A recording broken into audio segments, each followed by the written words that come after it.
de l'esclavage et de la colonisation ont livré la bataille de l'honneur et refusé, au péril de leur vie et de leur liberté, que le destin de notre peuple soit scellé dans la servitude et l'aliénation. Ce souvenir du passé nous renseigne sur la chance que nous avons de vivre libres et de transmettre à nos enfants le désir ardent de liberté et de responsabilité inhérente à la dignité d'un peuple. La fête de l'indépendance est aussi un exercice mémoriel en souvenir des sacrifices immenses de nos anciens combattants pour la défense du monde libre.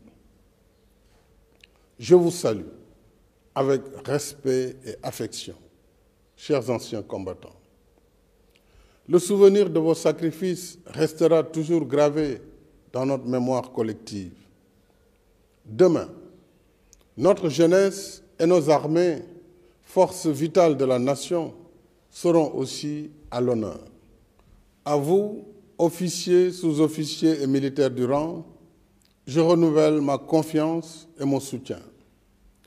Je salue la mémoire de vos défunts frères d'armes et réitère à leurs familles ma solidarité et ma compassion.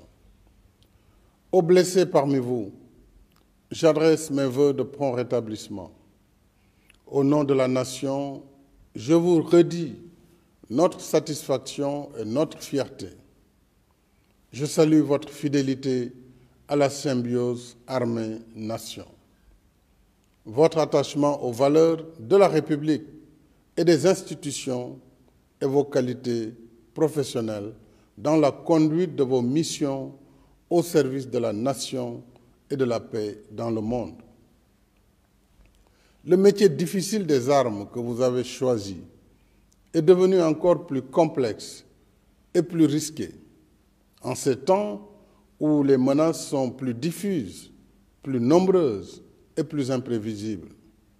C'est pourquoi, face à la montée des périls, nous poursuivons la sécurisation du territoire national avec l'implantation de nouvelles unités jusque dans les zones les plus excentrées afin de mieux affirmer la souveraineté de l'État et assurer la sécurisation des personnes et des biens. S'agissant de la gendarmerie nationale, de nouveaux escadrons de surveillance et d'intervention ont été créés dans 12 localités.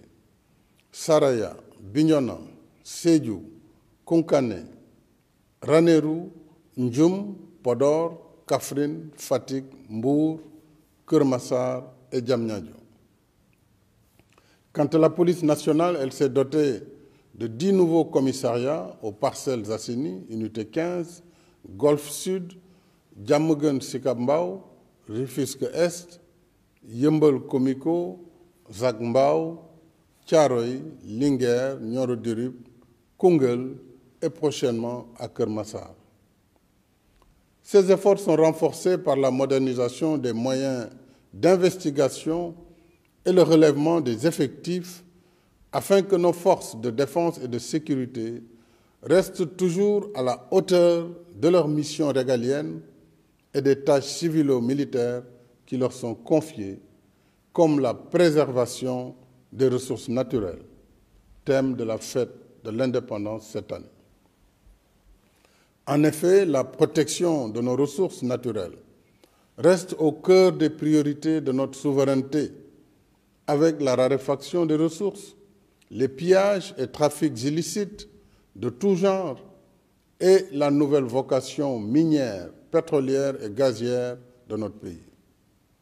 C'est pourquoi je tiens à la poursuite des plans d'équipement de nos forces de défense et de sécurité pour qu'en tout temps et en tout lieu, elles gardent l'ascendant et soient prêtes à la riposte.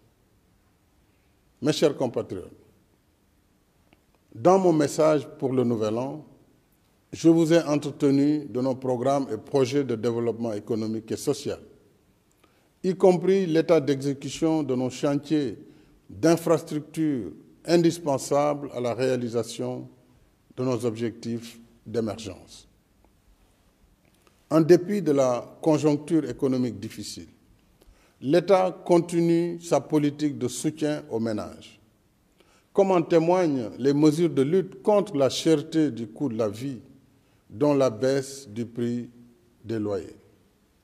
En même temps, tous nos chantiers d'infrastructure restent actifs, aussi bien en milieu urbain que rural, conformément à notre politique de développement dans la justice sociale et l'équité territoriale. Ainsi, après les autoponts de Yoff, Keur Gorgui, Saint-Lazare, Lobat Fall et Keur Massar, celui de Cambérène et le pont de Marsassoum ont été mis en service.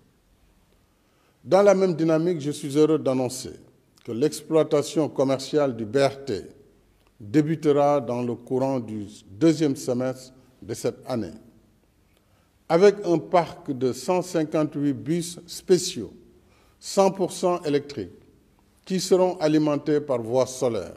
C'est une première mondiale. Les premiers bus seront livrés en mai. Le BRT permettra de transporter plus de 300 000 passagers par jour, sans pollution, avec Internet à bord et dans les meilleures conditions de confort et de régularité, comme le TER. Il réduira de 90 à 45 minutes le temps de transit entre Guédiawaye et Dakar et mettra au travail 1000 jeunes dont le recrutement est en cours. Mes chers compatriotes, demain, aux côtés de nos vaillantes forces de défense et de sécurité, notre jeunesse vibrante sera aussi à l'honneur, à la place de la nation, parce que c'est elle qui, assurant la relève, porte nos espoirs pour le futur. À vous les jeunes, je voudrais vous dire que je mesure pleinement vos rêves, vos aspirations et ambitions légitimes d'être utiles à vous-même, à vos familles et à votre pays. Vous resterez au cœur de mes préoccupations. C'est le sens des investissements que nous continuons de faire dans l'éducation et la formation, y compris pour nos daara modernes. C'est aussi le sens de nos politiques de soutien à l'employabilité par l'enseignement du savoir-faire. Dans tous les pays, l'expérience montre que si la diffusion des connaissances livresques permet d'avoir un diplôme, elle ne suffit pas pour offrir la qualification nécessaire à l'emploi ou à l'auto-emploi. C'est pourquoi nous développons davantage l'enseignement professionnel pour mieux préparer notre jeunesse à la vie active. Nous voulons qu'à chaque niveau de formation et de diplôme corresponde un niveau de qualification qui facilite l'insertion dans le marché de l'emploi. C'est ce que nous faisons avec succès dans nos instituts supérieurs d'enseignement professionnel, ISEP. Et c'est ce que nous comptons faire avec le programme déjà finalisé de 38 centres départementaux de formation professionnelle. En même temps, la DER poursuit ses activités de financement, d'encadrement et de conseil en soutien aux femmes et aux jeunes sur l'étendue du territoire national. Quant au programme Xëyu Ndaw ñi, il a généré à ce jour 63 650 emplois sur les 65 000 prévus, alors que 14 150 jeunes débutants ont bénéficié de la convention État employeur sur l'objectif initial de 20 000. Le programme de domaines agricoles communautaires, PRODAC, et les agropoles s'inscrivent également dans la réponse à la problématique de l'emploi et de l'entrepreneuriat des jeunes, avec la création de pôles de développement économique dans nos terroirs. Nous ferons encore plus pour l'emploi des jeunes avec l'exploitation prochaine de nos ressources gazières et pétrolières. Ainsi, en collaboration avec nos partenaires, l'Institut national du pétrole et du gaz a formé 78 ingénieurs et techniciens déjà opérationnels. D'autres sont en cours de formation. En outre, à la faveur de la loi sur le contenu local, j'engage notre secteur privé national à investir davantage dans la chaîne de valeur de la filière gazière et pétrolière afin de créer de nouvelles opportunités d'emploi et d'activités génératrices de revenus pour nos jeunes. Je me réjouis de pouvoir échanger sur ce point et sur d'autres avec les dirigeants des organisations patronales au cours de l'audience que je leur accorderai dans les prochains jours.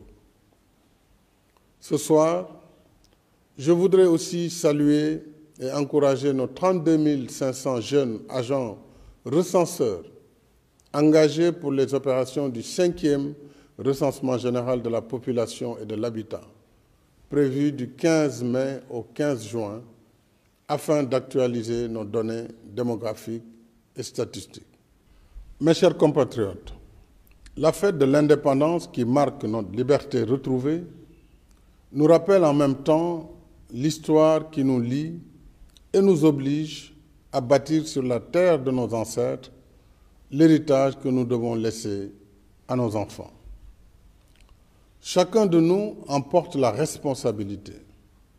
Dès lors, il nous revient de puiser à la source des anciens la sagesse qui inspire le dialogue et la concertation pour surmonter nos différences afin de rester la nation sénégalaise qui nous rassemble et nous ressemble.